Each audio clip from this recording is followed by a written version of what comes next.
Hey there, I'm Chris, otherwise known as Killerdog or KD. Last time I looked at the top 10 mythics was about a year and a half ago, and in fact right after I made that video, everything changed and I wanted to redo the video, so it's about time now, a year and a half on, that I'm remaking this video.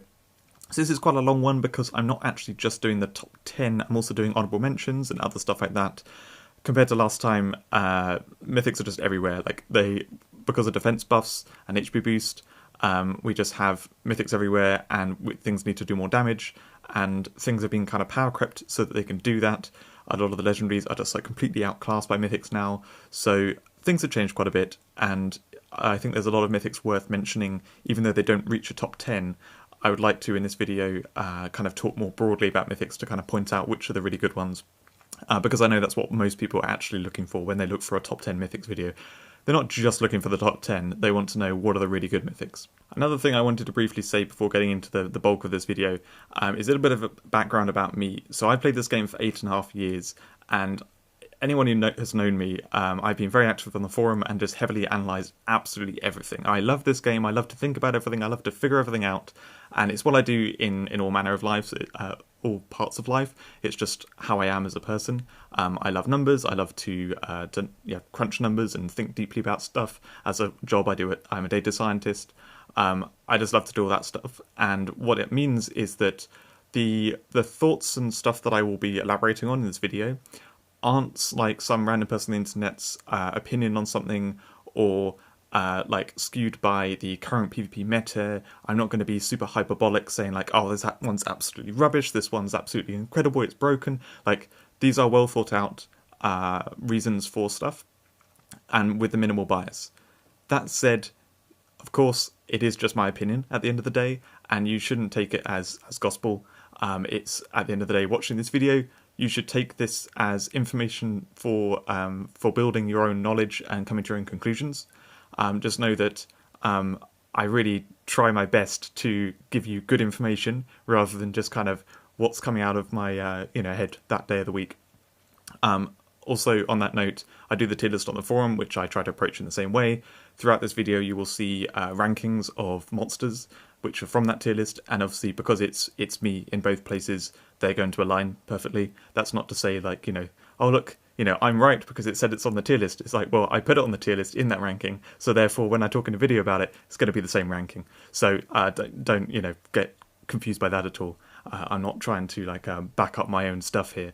I'm just sharing my thoughts that I write in the tier list in a video format too. You also see that there's a second form tier ranking. I'm not going to refer to those throughout the video, but they are basically how good is this in its second form. So tier 1 being it's kind of works like the same as the final form, tier 2 being it kind of works but not as well, and tier 3 being no, you need to awaken this in order for it to actually be good. So if you're looking at this video trying to figure out what to get in second form that's still good in second form, tier 1 basically is all good. Tier 2 you should maybe think about it, look at it more carefully. Tier 3 you need it awakened. So that's those little bits aside. Now we can actually get into the video. So I'm only going to make one PvE mention, which is Brynhilda here. So Brynhilda is amazing in PvE because she can do revive stuff. Ragnarok is easy kills. She can loop things very well and just survive and kind of win battles for you. Very good with Death Revenge monsters that you're cloning, some other things that you're cloning. It's a really cool monster, but in PvP it's not up there as one of the top, it's more kind of average. So there aren't any other mythics that I'm going to mention for PvE. I think this is the main sort of standout one that's very different between PvE and PvP. Otherwise they're either good in both places, or you can go and look at the tier list and figure it out if you want. So now going into some of the sections where you can see there's a lot of monsters here. Low to use sweepers. So the way PvP battles work, and more broadly PvE as well, is you want to have a strong, I want to call it board state because I think of card games, and you've got your 4 monsters out, they've got their 4 monsters out. You want to be in a position with your 4 monsters that you can be controlling or killing the enemy team much better than they can with their 4 monsters. So you want to, hopefully, ideally, you want to leave them with 4 monsters that can't really do anything in the situation, so they can't do critical attacks. Perhaps they're blocked by something, maybe it's, Nurturgle here and it hasn't got anything to throw at the back or something like that. And you want to get them into that kind of state while you're in a better state. One way to do that is to fill your team with threats, so you cannot really be disabled, because if you, and what I mean by threats is like monsters that can just always kind of get kills. So generic sweepers and other kind of threatening monsters are very safe to throw into teams, and one way you can build teams is just literally fill it with threats, so they can't disable you very easily unless they use like token disruption or they get rid of your stun protection then stun you, that type of thing. And low tier sweepers, they stand out in this sense because they are some of the best threats that exist. So they can be in random teams, and you just throw this in, and perhaps it's not like, it doesn't stand out as like some of the like one of the best monsters. Perhaps it doesn't have any synergy with the team, but it will actually kind of work well because the opponent needs to kill it. They can't just leave it alone because it will kill them faster than their monsters will get kills and put them into a bad position. Or otherwise, imagine you're trading back and forth, and you're getting a kill, they're getting a kill, you're getting a kill. That's kind of how the battle's going. Well, if your ones are doing it double the, half the seconds, they're going to be doing 2 kills for every one of their kills, and that's just going to make you win. So low tier sweepers are exceptionally powerful, and they're very easy to just kind of win with if they stick around. And so I think they deserve their own category here, as these are some really fast killing monsters that didn't make it into the top 10, but they are easily monsters to win with if you either build around them or they just slot into your team, that kind of thing. You can just throw some of them into your team and they will work. In terms of general power ranking here, it's going across the top row from the left to the right, then the middle row, and then the bottom. So at the bottom there we've got Goliatharian, which is more of a build around kind of monster. Whereas Dragulus at the top, I think, is like probably the best in this category, or Vixian as well. They're both exceptionally good at getting kills. So yeah, these are dangerous monsters that you can definitely run in a lot of teams, and they will be very strong. They may perform better than other ones which are, higher in the ranking, or you think are stronger, but like you need a bit more firepower in your team. These are the kind of monsters that you can turn to. The next category is just the generic sweepers. So these are specifically, these outclass like basically all the legendaries. So there's a few standout legendaries that do kind of like hang with some of these mythics, but for the most part we now have a bunch of mythics that just outclass the legendaries. This wasn't the case so much a few years ago. A lot of these monsters are newer monsters, you'll notice, and I would say a few years ago what we had was like maybe between 3 and 5, like maybe like 5 monsters that were generic sweepers that outclass legendaries. Now we just have loads. So, there's ones in the top 10, there's other honourable mentions, there's ones that, were just on that last screen, and then there's ones on this screen. These are all just kind of stronger than legendaries, and a lot of these you can jam into any team and they will work. So this is kind of what we're looking at as like the type of base of PvP now, is like monsters like these. With some of the other ones. So I just wanted to mention those. I won't go through any specific ones on here, but obviously none of these are in the top 10. And then we've got the build-around monsters. So there's just 4 here. What I mean by these build-around ones, and why I wanted to highlight them, is that these are perhaps worthy of top 10, or certainly up there as like really high-ranking mythics, if you can build around them specifically. So Prismegasus is probably the easiest example here in the middle, that has, it wants to be in a Link team. So outside of Link, obviously it's just kind of rubbish. It enables Link, so it makes Link easier, which is, where it gets really good. And it's amazing in Link teams. So if you can make a strong Link team, it's a brilliant monster. It will perform just like the other top monsters, but it has to specifically be in Link teams. Nyx, you need low speed stuff. Gyaratus, you need low speed stuff behind. Wulala needs kind of build around with like low tier attackers and that type of stuff. And it needs to work, for it to actually be really strong.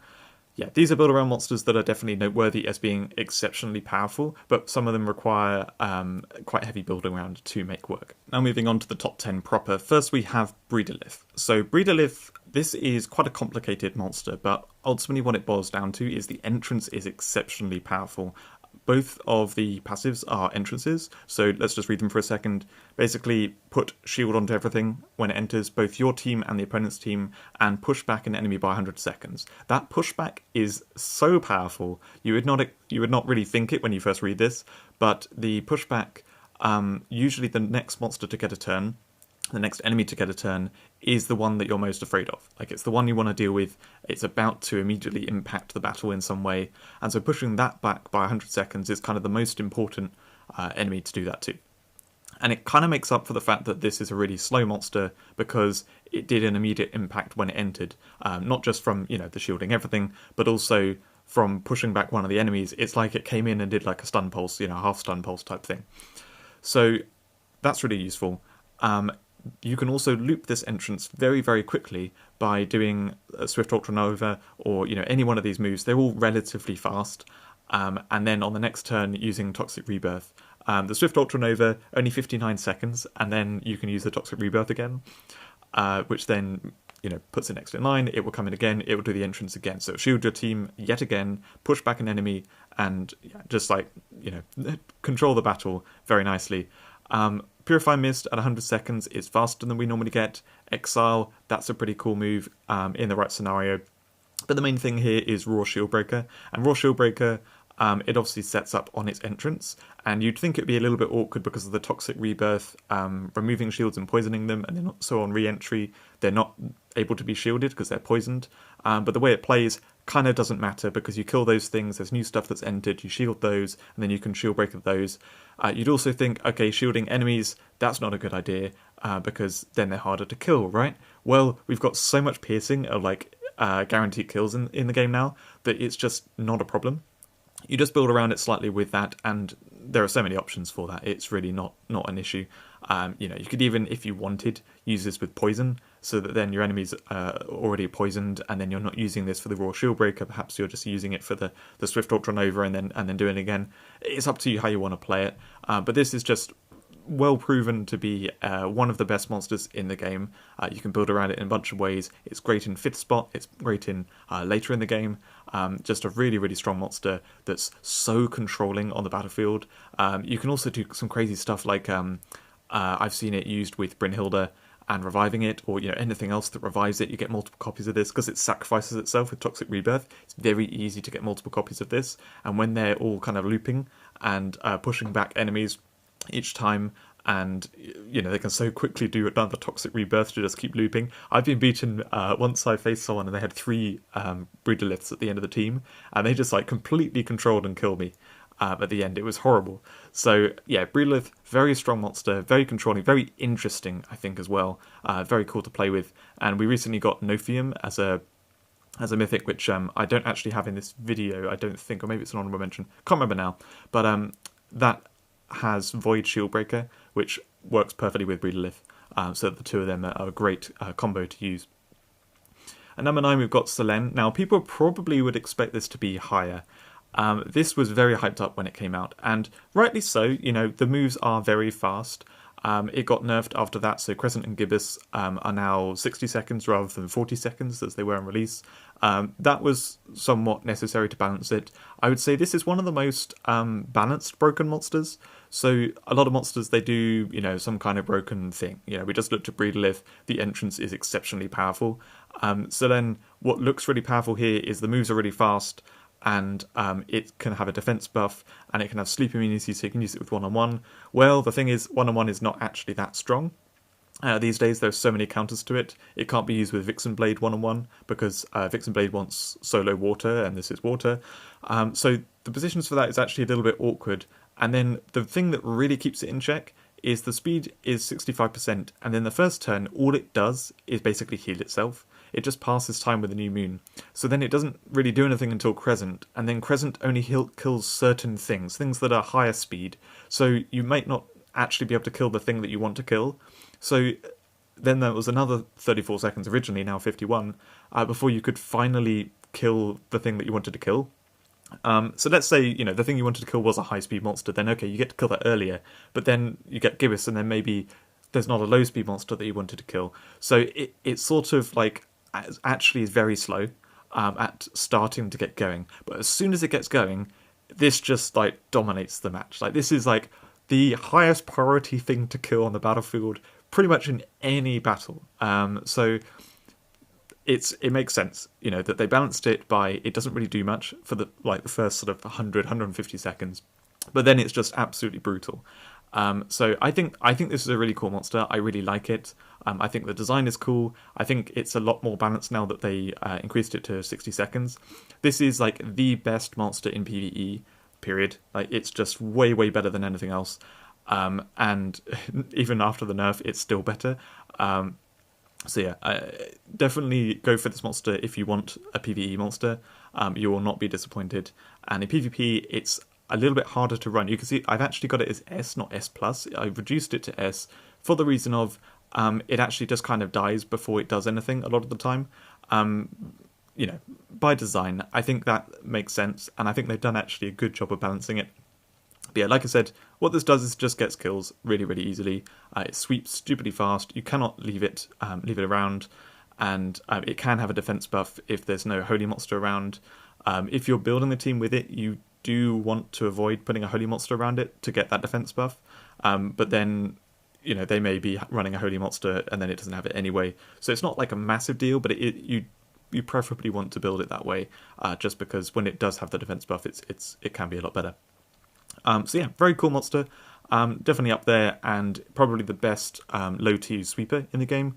It's just so dominating as it, you know, once it gets going. So next we have Tenguko. Now this one is getting a lot of excitement in PvP at the moment, and I'm so glad, because when I saw this on release, I was exceptionally excited. I thought this is just amazing. This is like exactly the type of stun monster that I want in the game. And people were kind of unsure about it, and then they started seeing it, and then they realized, oh, it's really strong. And I measured my expectation. I didn't put it up in S+ to begin with for PvP, because I thought, oh no, surely this is like my bias that like makes me think this is amazing, and I'm looking at it in a PvE context, and I'm thinking like, oh yeah, it's really strong there and everything. And in reality, it does exactly what it does in PvE in PvP as well. So what this does is it comes in, stuns all the enemies by 100 seconds, and stealths the whole battlefield, which means that it sets up its own double stealth bane on that first turn, and it's got reasonable speed. So after stunning the enemies, it should very reliably get a turn, then be able to kill 2 enemies of your choice. But in reality, you don't want to do that, because the much stronger thing is to do complete shapeshift. So this is what I knew it would be good in PvP as well, but like that looks more like a PvE skill, where you copy an enemy, and in PvE it will be buffed. So you can like steal a buffed enemy, and also in PvE like there's much less stun protection, so it's very easy to just land the stun them, do the complete shapeshift, and then get it to the back of the team, and you know you've just randomly stolen an enemy while stunning the enemy team. And then you've got all the like stealth break, stealth bane type synergy stuff that you can do, stealth for protection for your team. You know, it helps out in a number of ways, but also just gives you like a random enemy. Well, I say random, you get to choose which one, but like randomly adds an extra monster into your team. That's just like free value. PvP, you do that as well. Complete shapeshift is so good. I've lost battles where someone has stolen my Selene so many times, because this comes in, stuns, they steal my Selene, they've got a bit of time because they just stun me, and like, you know, perhaps they've got some kind of control on the battlefield as well, and then Selene gets going and starts sweeping my team, and it just gets brutal. So yeah, Tenguko wins just from like stealing random enemies. Because there's some really powerful mythics out there that you can steal. Most people are running really strong monsters, so stealing an enemy monster just is super good.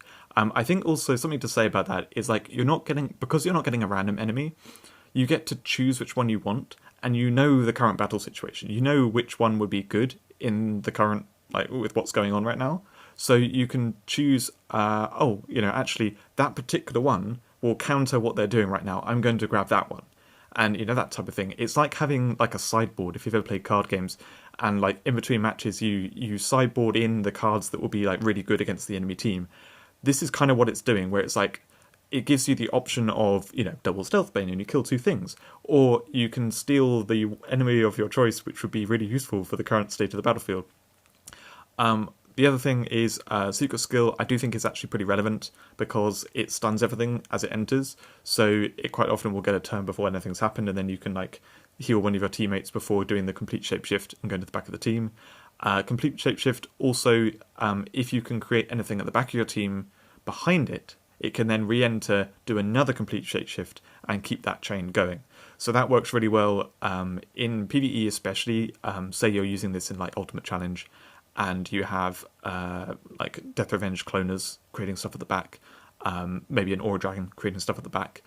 It's very easy to have stuff behind this, so you can use the complete shapeshift twice over, but otherwise you can do it in PvP with stuff that creates, say, rocks at the back, The classic that has been fairly recently used a lot is with Timberlord, where it can like avenge summon multiple times. You can repeatedly avenge summon and do complete shapeshift over and over and over. It's being complained about because it seems too broken, but that's the kind of stuff you can do with Tenguko. So Tenguko, very strong, basically for its complete shapeshift more than anything else, but also it sets up its own double stealth bane. Shocking entrance is powerful. Like people will say stun protection like just means that having a stunning entrance is bad, but no, honestly, it's so strong. You just need to remove their stun protection, and then it's really, really powerful. And sure, sometimes it will backfire, but most of the time it won't. It will just do a lot of good, and Tenguko is probably the best stun monster in the game. At number 7, we've got Eevee. So this was new at the anniversary, and it is quite clearly, in my mind, one of the best in the game. For a couple of reasons. The main one being, just by sitting on the battlefield, when enemies enter, they get their seconds increased by 40%. That is a very powerful passive, and it doesn't take too much to do that, to bring enemies in while a monster's on the battlefield. That it's very easy to get a lot of value out of that. And it's also, that remains, so you have to accelerate, just to be clear. The other thing is it does roughly 130-second void killing, void piercing killing. Essentially, it's like guaranteed kills, which is like not super fast, but it feels faster because it goes between two different moves, so you can kind of chain it together faster. And the first one pushes back an enemy by a bit, so it's more like 100-second void killing, which is very, very effective. So when you have that on top of like the passive benefit, it just like ends up being a very good sweeper. So this can fit into almost any team as well. It's like so generic that you can just throw this in anywhere. Ideally, you want to not have humanoids, so that then it has a defense buff, in which case it's super tanky. That really depends on your collection and what team you're using it in, whether you can do that or not. Realistically, a lot of the time you can't, I found, but when you can, it's definitely like a big benefit. And then when it has the attack buff, which is opponents have the humanoid, then Appetizer becomes really strong. So that basically one-shots the squishy stuff, and anything that's not squishy, it can two-shot, which it does faster than it does to do the seating and then entree, because seating and entree is like 130 seconds when you ignore the speed-up bonus. And Appetizer is 120, so 10 seconds faster if you ignore the speed-up bonus. So yeah, it's a little bit faster, but it's great for dealing with something that's like being put to hold ground, or putting something to hold ground, or dealing with the squishy stuff, that type of thing. And then Table Fee is a little bit complicated, but ultimately you can use that for some massive control sometimes, and Reservation is to like keep that thing out of play so they can't give turn to it or something like that after you've done the Table Fee on it. I'd say that does come up, but I prefer it in PvE where you can like really control with it. But yeah, this is just basically a really good sweeper that can control the enemy team if it's left alive for too long, because then all the enemies end up being slowed as they enter. So yeah, that's how it plays, and definitely a really strong one. So at number 6 we have Momo. Now this, I would say generally speaking, with like the ordering of this top 10, I could see arguments for swapping around a bunch of the monsters. Like Momo is not necessarily 6th. You could put it 10th. You could put it outside the top 10 or something. It's hard to say exactly where these different things are positioned. So Momo, to some extent, seems a little bit outdated to some things like Eevee and that kind of thing, where Eevee is like efficient void killing, can have defense buff, and slows down all enemies. Momo doesn't have that kind of impact, but it's really tanky stun protection. And I think there's something to be said of having tanky stun protection that just does guaranteed piercing kills every turn. Even though Momo's a bit slow and the fast break is 160 seconds, it is a little bit clunky. It feels a little bit clunky, but it's kind of reliable and does the job. It's just not overpowered. So all that to say, Momo's not overpowered, but I do think Momo is quite clearly one of the strongest mythics in the game because it's got this stun counter, hold ground, full defense, and high health as well. So it does the job. It gets kills with Fast Breaker. Repulse and Life Flip Emily come up as really useful skills in some scenarios, and that's basically it. Simple as that. It's also great in PvE because the damage is good enough, and it still tanks nicely in that. So yeah, really great monster. I don't think anyone would call it a bad monster. It's just hard to... I can see why people would argue with it not being in the top 10. Now, before we go to the top 5, I wanted to do the honourable mentions. These ones I won't spend so much time on, but I did want to mention them. Carmelette, this ended up as 11th out of, rather than in the top 10. It's basically the best twin killer, we used to call them, where they kill protectors and sleep monsters. Void Guard and Execute is insane. Vigor Dreamender is insane for dealing with sleep monsters. It's got the reliability of Sanguine Spell, which is like relatively slow, but you are dealing damage while also healing this, and with the perfect stance, that's amazing. There's no killer weaknesses other than Chrono Killer, but you'd have to have a single target Chrono Killer, and there doesn't actually exist in the game a Chrono Killer that's piercing yet, so dealing with the perfect stance is awkward. So this is just like super tanky. One of the best PvE monsters to exist in the game, and yeah, it can get kills very reliably. One kill, configure Blood Bite. It's just a great sweeper, but it didn't quite hit the top 10, and it's very hit or miss. Sanguine Spell does give it a lot of like general use, but it doesn't feel super strong in some battles. It can feel a little bit clunky, whereas some of the other ones are much more reliable. However, that said, if it does meet its counter, it's super good. Honourable, so this was the 12th monster, didn't get in the top 10. This is probably the second best stun monster in the game. What makes this really strong is it sets up the stun immune Punisher on everything when it enters. It's similar to Tenguko, it's reasonable speed with shocking entrance. So when it will pretty much get a turn before enemies do, and then this can 100 seconds sweep anything it likes. It can time crush double, perhaps, depending on what's been, how they've been stunned. And then it's got this 80-second Blood Crave, very fast sweeping after it's got one kill. It can also then do the stun pulse for control, or to set up time crush double. It can put a couple of protectors to get in the way. It's also got sleep immunity, so you can use this in 1-on-1. And by the way, that stun pulse, worth noting, you don't even have to set up the time crush double with stun pulse, because it also makes that thing stun immune to then kill with stun immune Punisher. So it just so easily gets kills, and then has 80-second blood sweeping. So a really strong sweeper on top of the stun control, and having sleep immunity gives it some extra synergy. It's definitely a very strong monster. Lilithia, now this is one of the really strong support monsters. So I wanted to do an honourable mention to it. It's tanky, it counters sleep, poison, storm monsters. That double counter slash is super good. Giving stealth and shield to your teammates when they enter is really powerful. And yeah, it sort of, it does a lot. So it's great support for your team. Doesn't work for everything, but if you've got like a stacked team of mythics and strong monsters, this is kind of what can like help them do really well. Then we've got these two which are very similar. They fill a similar role, and that is to like have a very fast support monster that you play somewhere in the mid game. Nightingale's the one that's getting a lot of hype at the moment because it even bypasses Bastia's Serene Field and XYZ and Giretis, so it just like guarantees gets a turn, and then can remove an enemy. And people are playing it with Tenguko, so you remove the stun protection, then Tenguko comes in, that stuns, and you get into this kind of whole combo control type setup. Nightingale can do some cool stuff with that, but otherwise it's really good for protecting you from sleep, poison, stun, the classic stuff, because it can come in and it can give turn to two things if one of your teammates has been stunned. It's got the instant purify.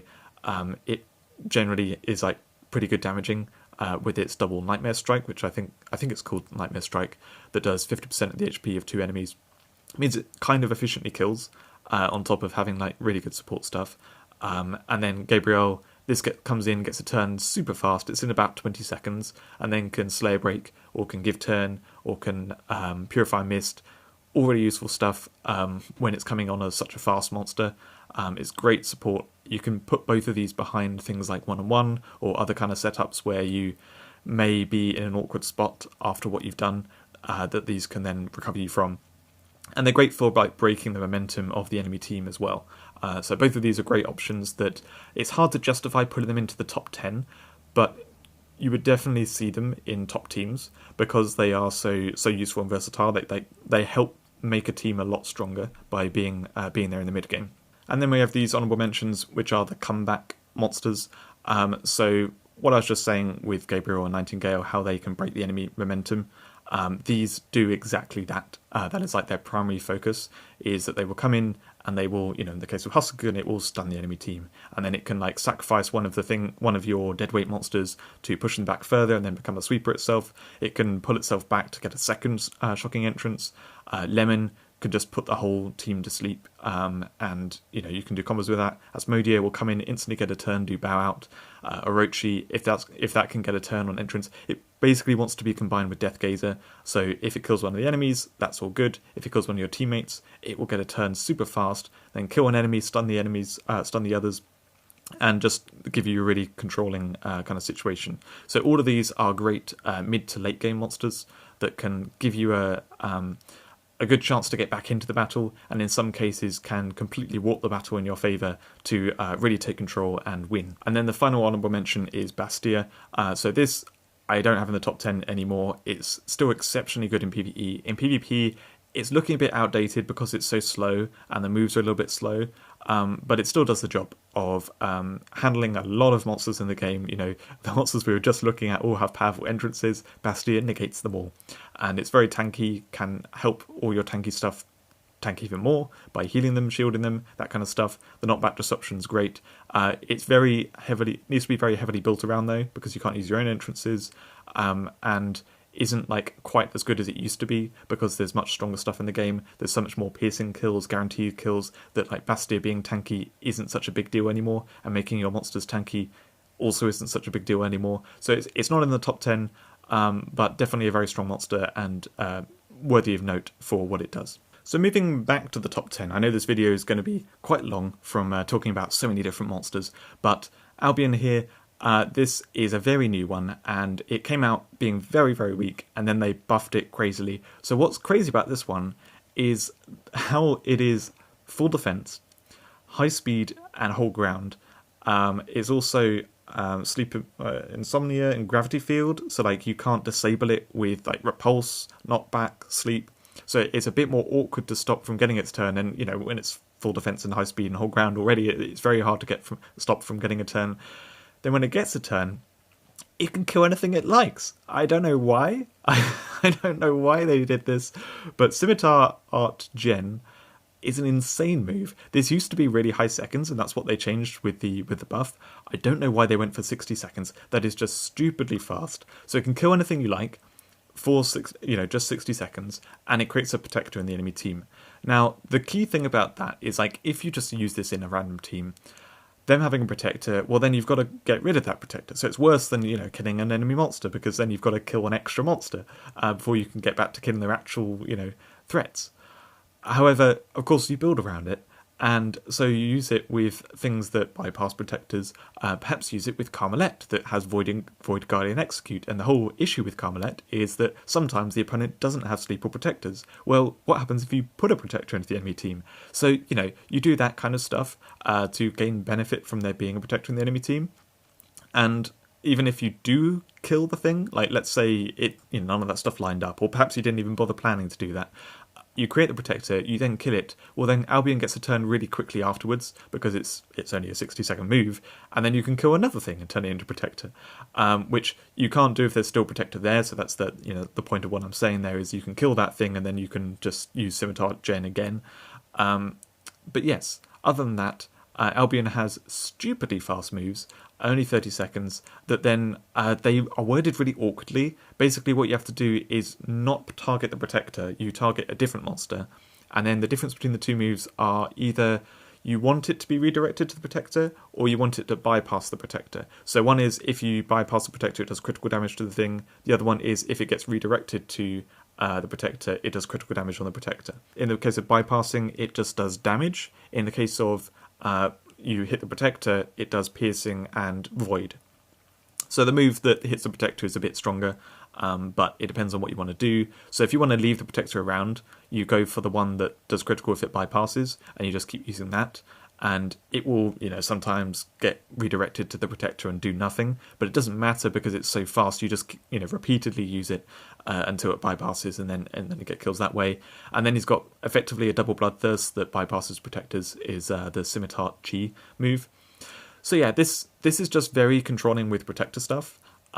Because the moves are so fast, even though it's kind of a coin flip every time you attack, it works out fine. And the amount of synergy potential here is crazy, that given the fact that this is high speed, so does all its stuff very reliably, and hold ground, full defense, gravity field, and immune to enemy sleep, it just works really, really well. This is a really dangerous monster. You cannot really leave it around.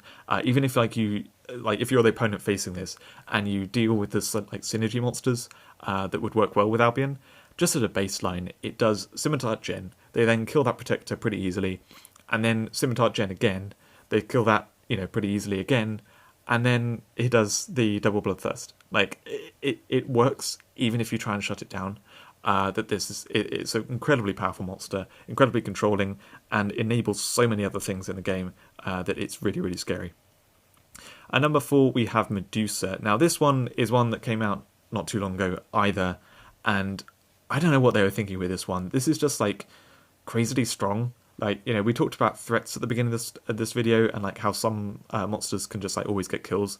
This is textbook definition of every move just gets a kill, and you can't stop it, and it just randomly gets kills. And then, as general guaranteed value, it has Petrify Revenge, which is an insane revenge. So Petrify Revenge, when it gets killed, it just guaranteed kills the thing that killed it and turns it into a Rockoid. Which, if you're using this monster, you're probably using some synergy for making Protectors in the enemy team. We just looked at Albion and Medusa. They kind of work well together. You can do all that kind of stuff together. Nagandia also works with both of them very nicely. So Petrify Revenge, one of the most powerful revenge monsters, revenge passives in the game. Hazy Camouflage Entrance, bit of a weird one.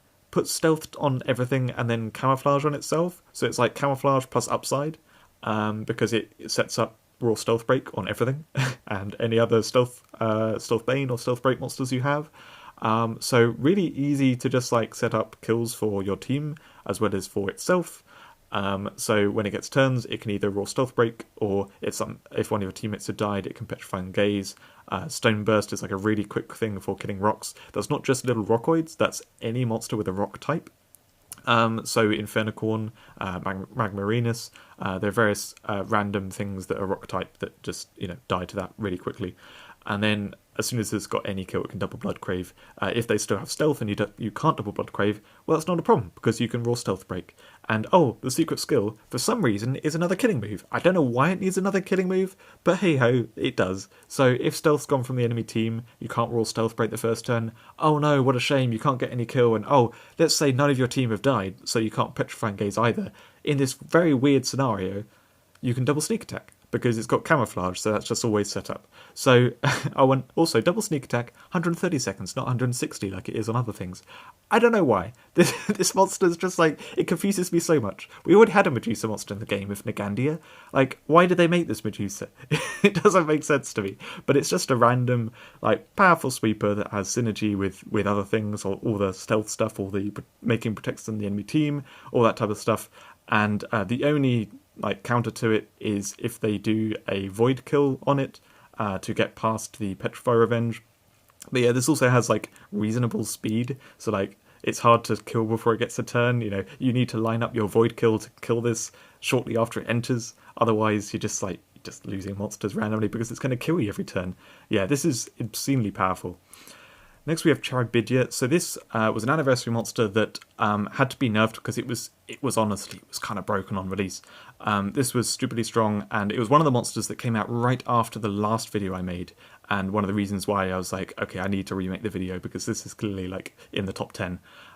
So this, I'll just say, originally used to have higher speed. That was the main thing that they reduced on it, and that's what was broken about it, was just so easy to get a turn with it in the front line, and then either raw to a knockback or bind. And the bind move is the really, really powerful one. So that pushes back an enemy by 400 seconds and is 255 seconds. So you get a kind of benefit of 150 seconds there, but it makes Charibidia have defense cap, puts 50% damage reduction on it, and gives it a shield. So it is very, very hard to kill after that point, and that 255 seconds perfectly passes the 250 seconds needed for Virulent Grasp. So then when it gets a turn at later points, which, you know, if they don't deal with it, like, sure, it's out of play for a while, but they can't leave it out of play, like, they can't leave it alone forever, because as soon as it gets turns later, it's then this super tank that will, like, repeatedly kill things in only 60 seconds.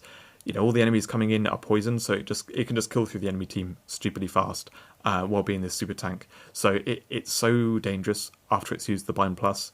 You know, after, say, 200 seconds has passed and it's about to get a turn, that's when you're like, okay, I need to kill this, otherwise I'm probably going to lose. And even when it's out of play, it's still got that auto-poison passive going off. So this supports, like, all poison monsters in the game. This is basically the best poison monster in the game, right? It just poisons all incoming enemies, is a super tank, and puts the problem enemy of your choice out of play, and then can be the win condition because it can sweep so quickly. Raw Twin Knockback used to be super dangerous when it was high speed. Now it's still very good, you know, dependent on the matchup. This Charibid is mostly used as a frontline monster, but because the speed is high enough, along with the defense being really high, it is possible to play outside the front line. And when you do that, you know, it can come in, could do the Bind Plus, and still do the job. But dependent on the situation, it might be good to Raw Twin Knockback. The Venom's Time's Up comes up less. I always struggle to say Venom Time's Up. I always say Venom's Time's Up. I don't know why. Anyway, so that comes up less, especially because the attack is quite low. It doesn't really one-shot. You need to use the Fierce Vitality first, or it needs to, like, both targets be Chrono monsters. But anyway, you don't really use it for that stuff. You use it for poison. It's like one of the best poison sweepers that can, like, synergize with so many other things. Even if you're using it, like, let's just say with a low TU sweeper, like Cynthia is one that I love. It works really nicely because it removes the stealth, the shield, the whole ground from enemies. So it turns something like Cynthia into just like a super powered sweeper. The best one, though, is Gorgodrake. This is stupidly powerful with Gorgodrake. I really love it for that. And it's very, very dangerous by poisoning all the enemies at the enter, and Gorgodrake can just, like, sweep like mad. So yeah, really, really strong monster. Definitely worthy of the top 3. Next we have Rhine Dragon. Now Rhine Dragon, this is one that was, like, really poor on release. They kind of made it better, and it looked... people were still down on it, even though it was a good monster. And then they buffed it just crazily. So this is... We're at number 2. You know, second strongest mythic in the game. Rhine Dragon, the only thing holding it back is its low speed. 23% speed is horrendous. It really takes a long time to get a turn. And you want to use this outside of the front line so that you get a protector when it enters that has Death Revenge. So that's the kind of guaranteed value you get.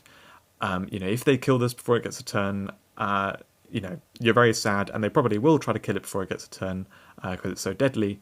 But then at least you have the Death Revenge protector next. So while it's low speed, normally for most monsters, you'd look at that and be like, this is, you know, unplayable, and it's what made Rhine Dragon look really bad in the first place. Because it has that protector, like, it's not as bad as it looks. Like, they need to have some, you know, some void killing or something like that in order to really, like, fully handle it. It's also got fairly low defense, so even though it's got whole ground, it can be killed off sometimes. You know, poison especially will mean that it's, like, very easy to kill off.